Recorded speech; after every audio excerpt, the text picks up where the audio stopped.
Bonjour, ici Élise Lacroix du blog oservivreplus.ca. Aujourd'hui, c'est la 3e journée des correspondances des semaines et il y a encore un soleil fantastique. Nous allons faire des cafés littéraires et rencontrer beaucoup de monde qui vont vous parler de leur expérience aux correspondances des semaines. Et l'autre personnage aussi qui n'est pas présent dans mon livre, et physiquement, et que je mets aussi quelquefois, c'est pas moi mais le lecteur lui-même. Je tiens compte du lecteur. Et le lecteur sent qu'il est présent dans le livre. Donc mon idée, ce n'est pas de me vendre à lui, c'est qu'il soit à l'intérieur même de la matière de la littérature.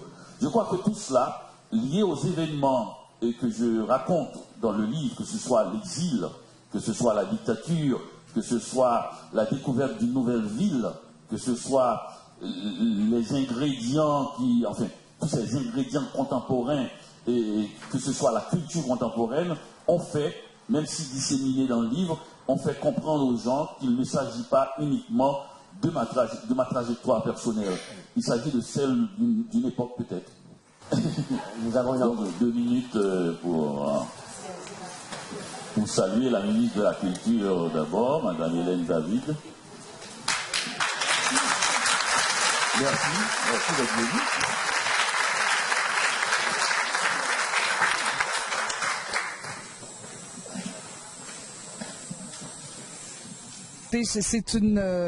C'est une première pour moi, correspondance des semaines, et puis ça ne pouvait pas mieux tomber, la température, l'accueil, le conférencier, les propos du conférencier, ses réflexions, pour moi qui ai pratiqué la psychothérapie, la psychanalyse toute ma vie, qu'il parle des rêves comme étant le moteur de la vraie réflexion chez l'être humain, qui parle de l'exil, qui parle de l'identité, qui parle même du Québec riche, souverain, pas souverain, mais qui parle de toutes ces questions en rapport avec Haïti, où moi je suis allée 5 fois dans les 3 dernières années. Je suis tellement émue. J'ai lu beaucoup de ses livres. Alors, pour moi, c'est comme un rêve d'être ici, justement. Je ne sais pas ce que je vais en faire dans mes rêves, mais je vais essayer non seulement de revenir, mais que ça me fasse réfléchir aussi sur notre extraordinaire vie culturelle au Québec et des initiatives comme celle-ci, autant de bénévoles, autant de gens qui ont le sourire aux lèvres.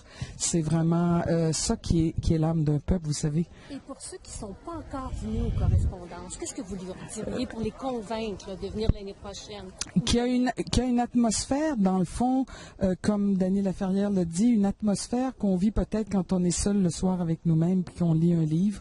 Il y a une atmosphère de recueillement, une atmosphère d'ouverture à des idées, à un discours qui n'est pas toujours nécessairement si facile, accessible et très superficiel. C'est un discours qui a beaucoup de contenu, qui nous fait réfléchir, mais ça nous remet dans cette atmosphère dont nous avons éminemment besoin pour vivre. Alors, vos correspondances, c'est exactement ça. Alors, moi, je me disais, il faut que je me pince de me dire que je suis ministre de la Culture, ministre de gens qui ont cette créativité puis qui ont cette formidable âme que peut avoir le peuple québécois. Merci. Et tout ça en français. Merci. Je vous ai dit que je serais intarissable. Merci beaucoup, Madame la ministre, de votre présence. Au revoir. Écoutez, c'est extraordinaire. Dany, vraiment, il a une capacité à la fois très philosophique de s'exprimer avec des grandes vérités dans une simplicité désarmante. Alors, ça fait du bien à l'âme, ça fait du bien au cœur. J'ai du plaisir. Rempli.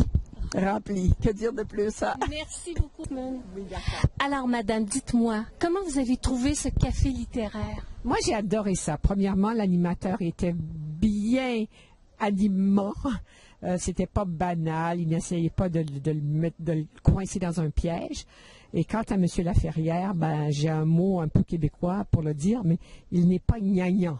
C'est vraiment quelque chose de très profond, de grandes pensées, des pensées vivantes, dites avec humour, qui nous font réfléchir. Et c'est surtout la vérité. Et c'est rare que les gens nous disent la vérité.